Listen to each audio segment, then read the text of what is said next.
All right, so this is the last section and recording for chapter 12, and it's going to cover primarily food additives.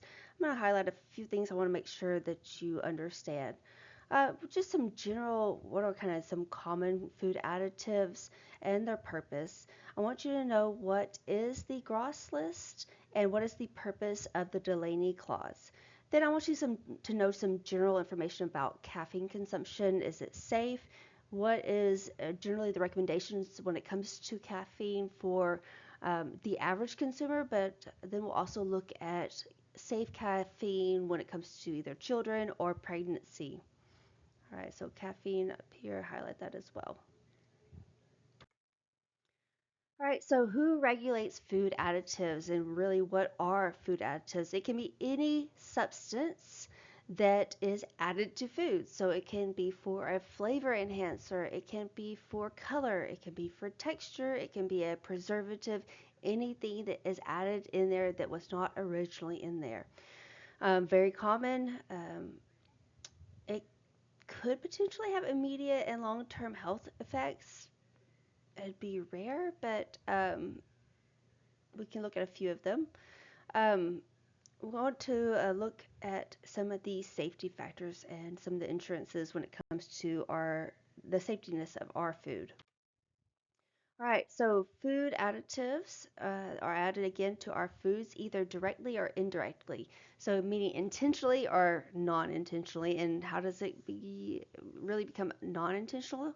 Let's give you an example. If you have a manufacturing facility and it is made, say we have some candy that's made on a line by machines. Well, those machines have to be oiled, so there might be a little bit of oil that gets into it. Um, when it comes to canning and freezing and just overall production of large amounts of foods as it goes through these lines, through storages, transportation, you could get some insects or insects parts like wings or little bits of legs, etc., within your foods. So that could be a non-direct type of additive. When you are getting milk, they put iodine on the equipment, and that helps to sterilize the equipment, keeps your food safe. Actually, contributes a source of iodine to our food supply, and it's a good thing that it does because we need that iodine. Um, but that's not a necessarily an intentional additive to our food in order to enhance its quality or flavor. It's just in order to really sterilize the equipment, but it's getting into that food supply.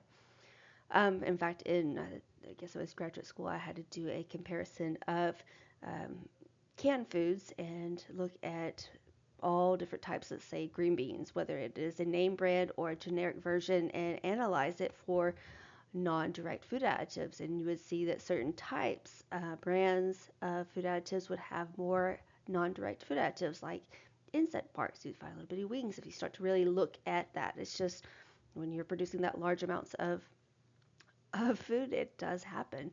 Hopefully, it's nothing big like that. I did hear of another professor who had a story of in her, I don't know if it's her or somebody else, but I just remember an instance of a strawberry ice cream having um,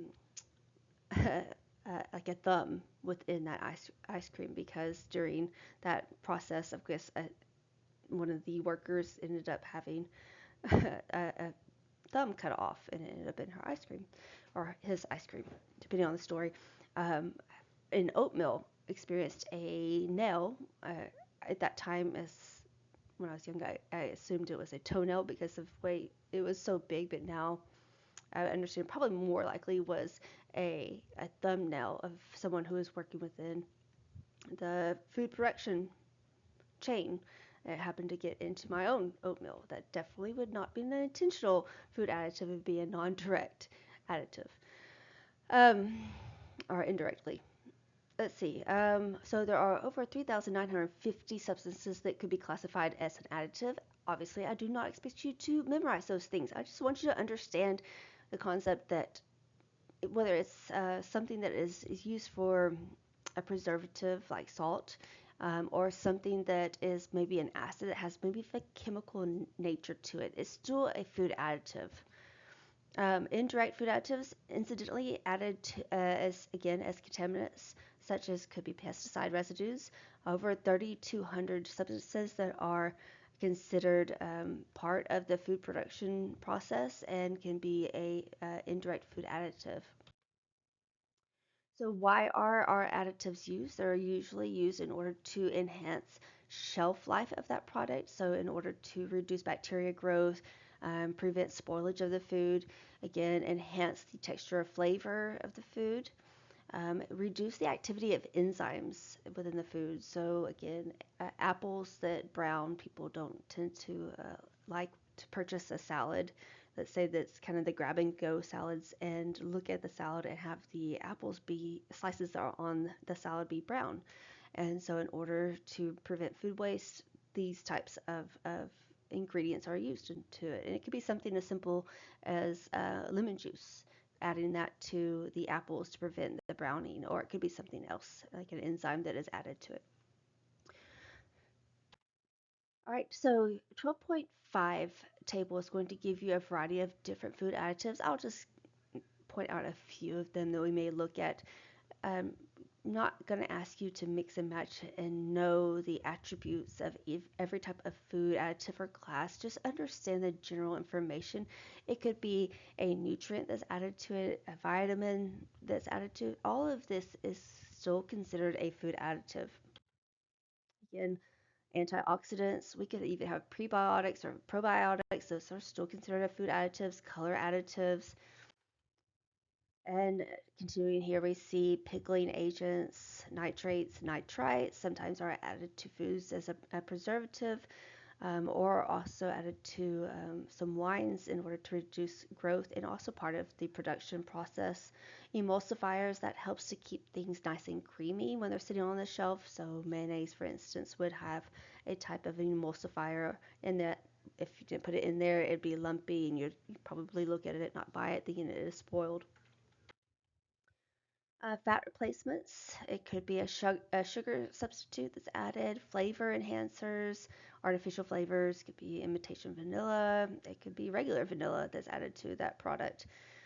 MSG, monosodium glutamate, that is usually added to foods for flavor enhancer. It actually doesn't have as much of a sodium response as regular salt does, but it's usually mistakenly considered something that does cause um, hypertension, but it does not. There are a few people that are sensitive to it, but it's a small population. Humectants, again, this is something that helps to retain moisture and keep that food that is packaged in that feeling still fresh. So think of like a chewy cookie, for example.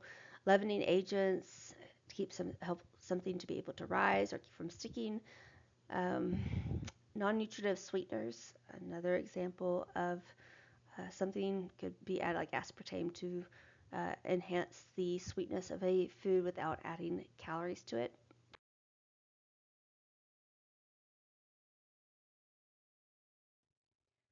Okay, I told you earlier I want to make sure that you understand a couple of these regulations and acts when it comes to food safety. And one of that is being familiar with GROS, which stands for Generally Recognized as Safe. And these are food additives that have been in our food supply since 1958 or before. And because they have been in our food supply for so long and not been associated with any type of ill effects, then they are generally recognized as safe. So if there is a type of food additive that was introduced after 1958, then they have to go through a rigorous testing to make sure that it is safe for consumption.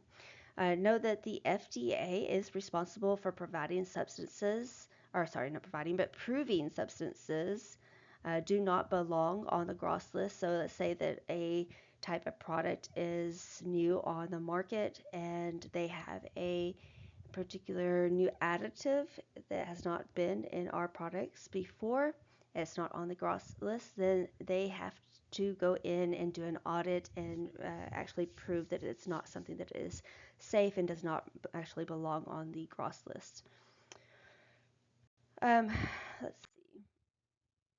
Some of the tests of food additives for safety, they are tested by the FDA on at least two animal species for safety in order to determine the highest dose that produces no observable ill effects. So this is very much like what we looked at when it came to pesticides, and we had that threshold where enough animal studies have been done on it. We had the risk cup, same thing. They're going to establish any type of threshold that could cause an adverse effect. It could be nausea, vomiting, diarrhea. It could be something more serious than that, like it could be a seizure. It could be arthritis, achy feeling, any type of ailment like that. They're going to find that what that is, and then they're going to make the threshold for it about 100 times lower than what that could be. So that's in order to provide that safety net. So maximum dosage here is that produced no observable effects, then divided by at least 100 to provide that safety net. There's also something called the Delaney Clause I would like you to understand. It's the clause that was actually enacted in 1958 for the Food Additives Amendment, and it prohibits the direct addition to foods of a substance that causes cancer. So if that substance has been found and associated with cancer of any kind, is prohibited into our food supply. So that kind of was a piggyback after our other act, the Gross list.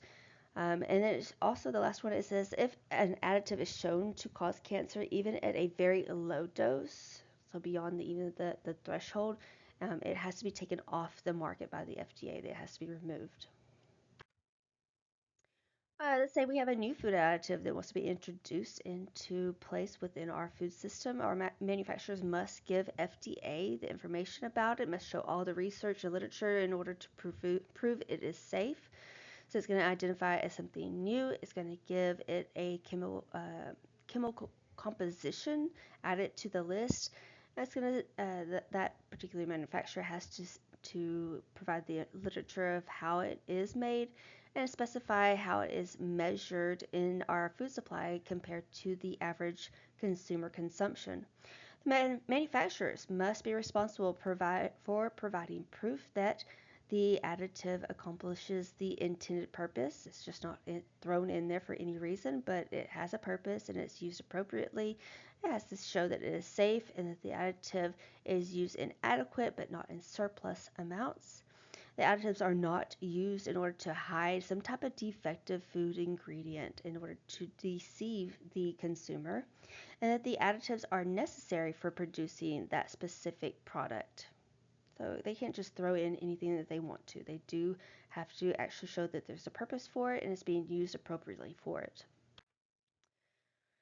Worldwide differences in the approval. So there are a lot of legal additives in the US that are not allowed in the EU or the European Union and in other countries.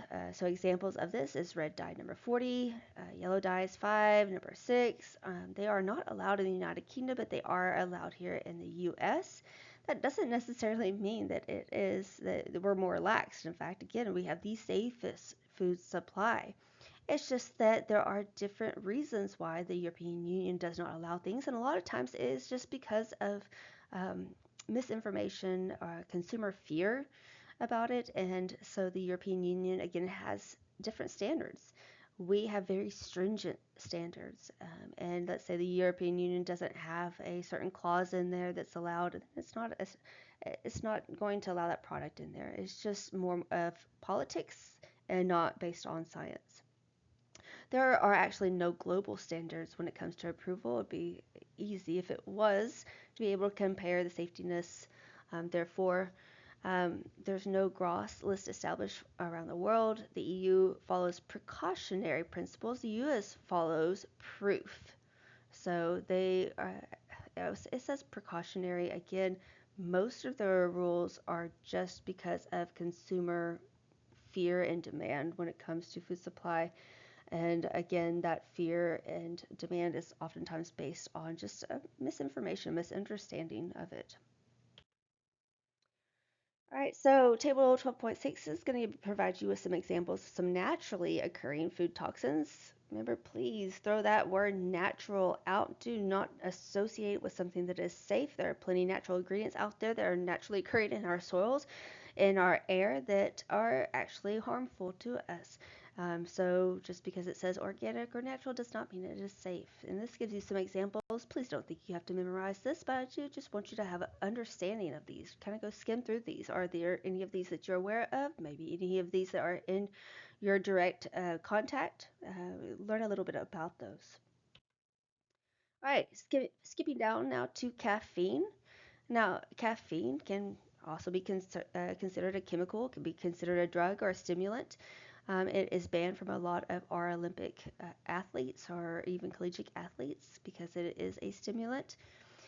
It is natural, derived from the plants and seeds of fruits of more than 60 different plants. In fact, I have gone through the one of the coffee plants in Costa Rica and had a long experience and tour, very lovely, of all these different types of beans that provide us with wonderful tasting coffees, many different variations, varieties. Um, there are many different sources. 64% of the caffeine intake is due to coffee. Maybe you are a tea drinker. You are one of the smaller percent, 16%. 18% of our caffeine comes from soft drinks, and less than 1%, I think that's not reported quite accurately, are coming from energy drinks. Caffeine does not accumulate in the body. Coffee that is not often consumed by itself, it is hard to actually separate its effects from that caffeine from those that occur from that of cream, sugar, sweeteners, and flavors. So sometimes it's not just that one ingredient itself, but it's when the caffeine, the coffee, the ingredients mix together. We do know that if you are not used to actually consuming coffee, then you probably don't have the same tolerance that someone who is a normal day to day caffeine drinker actually has. So let's look at some of our common beverages that are out there and the content of caffeine that is in the each standard serving here. You see that decaf coffee, even decaf, will contain a very small, almost insignificant amount of caffeine. But if you drink enough servings of it, it could impact you. Hot chocolate, 5 milligrams, soda pop, 22, green tea, 28, black tea, 47, energy drink, 80 milligrams, but that is highly variable. And then a brewed coffee. Now, this is all an 8-ounce serving. Now, it gives you this example down here of this little coffee cup. Now, unless you are probably sipping coffee with your grandmother, you're probably not sipping it out of a little 8-ounce coffee cup, but you're having a Starbucks size 16 to 32 ounce serving of it, which means you get usually about times 3 of this caffeine. Again, the more often you drink it, and the more amount that you drink, you become a little bit more tolerant to the effects, that jitteriness, the more alertness effects of caffeine. Small amounts of it can be okay, but we do have a threshold where it can actually become more of a toxin than it can be more of a kind of helpful stimulant to ourselves.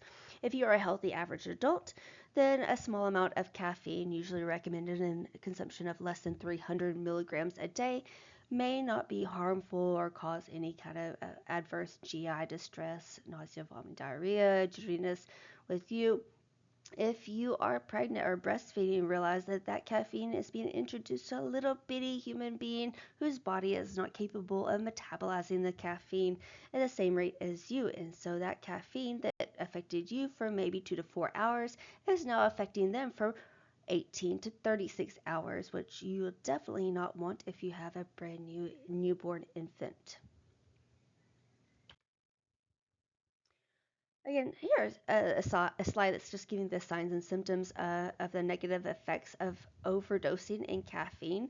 It can cause, of course, that anxiety, and especially if you're not used to it, it could actually cause you to have a rapid heart rate. This was very common in people when they started overdoing it in the 5-hour energy drinks. Started feeling this, and actually, we would see them quite often in the ER because they had not experienced this before. GI upset is very, very common. Nausea, vomiting, a lot of nauseousness. If you have ulcers, definitely don't want to have a lot of excess caffeine. heartburn. One of the problems with caffeine, even though it makes you feel more anxious, makes you feel a little bit more tightened up, it actually relaxes some of the sphincters within your GI tract. So if that esophageal sphincter, the lower one, is more open, then we're going to have acid that's going to be more likely to come up and cause worsening heartburn or gastroesophageal reflux disease. It could mildly increase calcium that is lost within your urine. So calcium loss, we don't want too much calcium loss. Of course, that's going to affect our bone health. If you are used to consuming on a regular basis and then try to go cold turkey, you may experience headache, nausea, depression for a short period of time. So we don't usually recommend going cold turkey, even for a woman who finds out that she is pregnant. She's used to having 3 cups of coffee a day. Hey, let's go down to half of that and then slowly taper it off from that half down to a smaller percent, maybe 1 cup a day.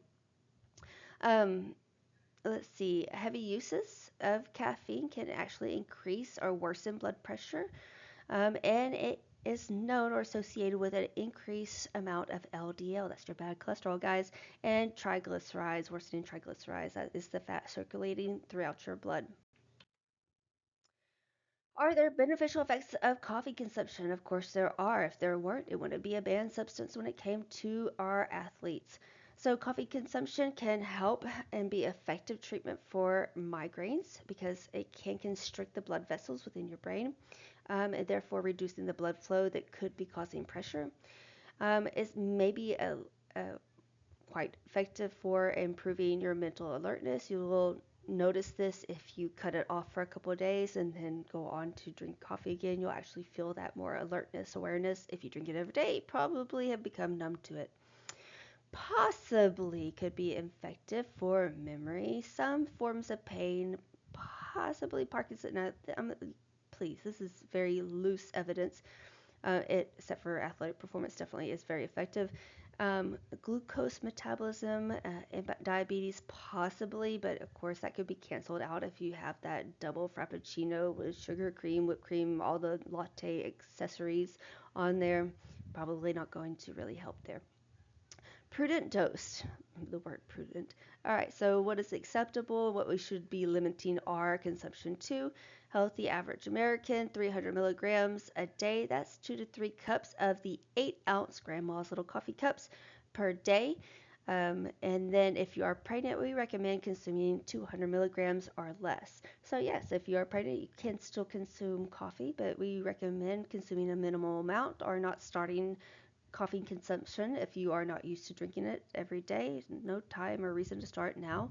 But if you do want some caffeine, you can have some. Just use it sparsely throughout the day. Don't consume too much at one time. All right, so last section of this is going to look at preventing foodborne illness. Just safe food prep, food transportation, anything you can do within your own ability in order to reduce your chance for a foodborne illness. I want you to understand what are the 4 actionable items recommended by government agencies in order to prevent foodborne illness. What is cross-contamination? If you have a food safety license certification, you are very well aware of some of this. And then what are safe food handling practices? So again, if you've had some of that very kind of general 101 food science course, or maybe you've worked in a restaurant, you're probably going to be very familiar with this. All right, know this by heart. Clean, separate, cook, chill. These are the 4 ways that we can reduce foodborne illnesses. I want you to clean, wash your hands often, not just when you walk into a room, but if you touch anything, your hair, your nose, your phone, you need to stop and wash your hands. You need to separate, don't cross contaminate. So if we mix up a raw meat product or poultry along with a cooked or something that is going to be eaten at that present state, let's say salad, we're not going to cook that.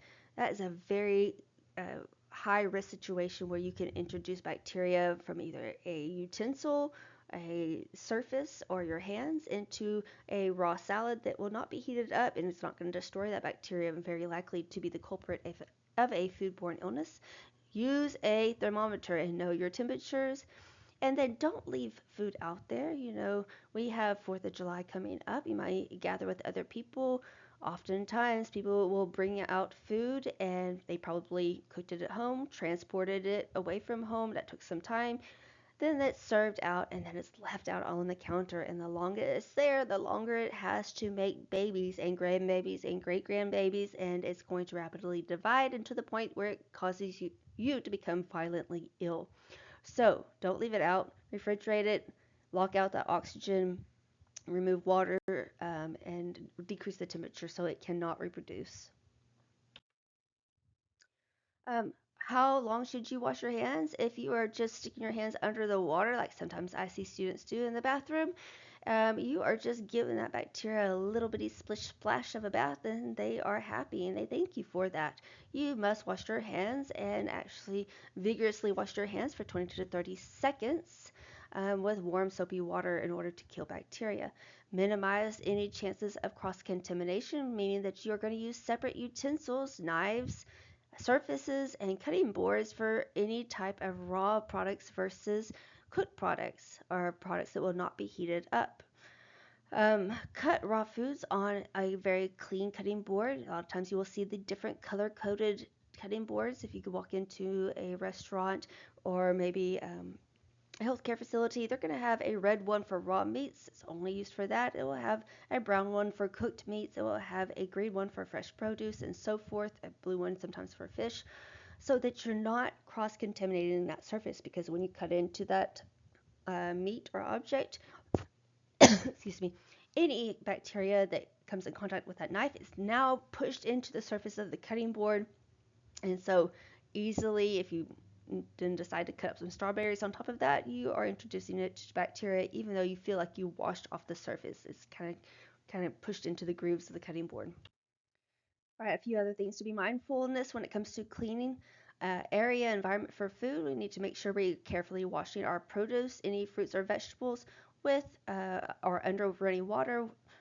We need to make sure that we are properly sanitizing our surfaces when it comes to our countertops, utensils, cutting boards, etc. If you see mold on it, you need to throw it out, realizing that, let's take cheese for instance, it's my favorite food ever. And you'll see kind of the spores of mold on the top. That it can kind of think of that as the flower of it that is visible with the human eye. But what you don't see with the naked eye is the little veins that run down through that product. And so just because you may cut off this section of cheese or wedge of cheese does not mean that it's safe, because those roots run down and intertwine throughout that product. So you need to go ahead and throw it out. If you're still using the 5-second rule as an excuse, we should know by now that that doesn't really work. As soon as it comes in contact with it, it has picked up that bacteria, especially if it is something sticky, so throw it out. Separate. I'm not going to go over this again. I've already covered this earlier in that the kind of 4 ways that we can reduce foodborne illnesses, but it's important that you do understand what we mean by separate. Cook. This involves understanding that temperature, that danger zone, keeping foods out of the danger zone, making sure that we cook up to a proper temperature by using the thermometer that I've told you to go and purchase and make sure that you use, and then also making sure that you properly thaw out meat. If you're going to use it, you're going to use the method of defrosting it in the microwave. You can use some cold running water, and it needs to be very cold running water in the sink temporarily to help to thaw it out. I'm not saying that you should put it in there like I used to see my mother do in the mornings and then at lunchtime decide to get it out of the sink and cook it. That is not going to keep it at a temperature that is less than 40 degrees. So you want to use a very quick thawing method or put it into a refrigerator so that it can thaw out over about 48 hours. Um, Use a good thermometer and make sure that your food is not raw, it's properly heated up by using the temperature guidelines. All right, we talked about storing food already, making sure that everything is nice and clean. Make sure that you read over this, but we know what the temperature danger zone is when it comes to chilling it, and we want to make sure that we cool it down after cooking it within 2 hours and store it away to a temperature that is less than 40 degrees. Here's a good example of one of those charts. If you work in food service, you have probably seen something like this. It will tell you when you're cooking it, make sure that when you temp it, it has reached this temperature in order to kill those pathogens. So make sure that you are aware that these are available. I don't necessarily um, make employees in the past or staff memorize this, but it must be posted right there where you would be taking the temperature of it so that you can check it and record it if you are serving it to consumers, or for yourself that you have something to reference it to make sure that it's at least up to this temperature, but it doesn't necessarily need to be up to a higher temperature if it's a certain type of cut of meat. And if it does get up that high, it may be really tough or dried out. All right, chilling those foods, making sure that you keep them out of the danger zone, as we already mentioned. Making sure that if you use that refrigerated ground meat and patties, you can use them within up to 1 to 2 days. If it is frozen type of meat, you can use it. You need to use it within 3 to 4 months. So let's say you have a deep freezer, you want to make sure that you go ahead and keep it in there for over a year, like I've seen in the past. You want to go ahead and use it up within 3 months.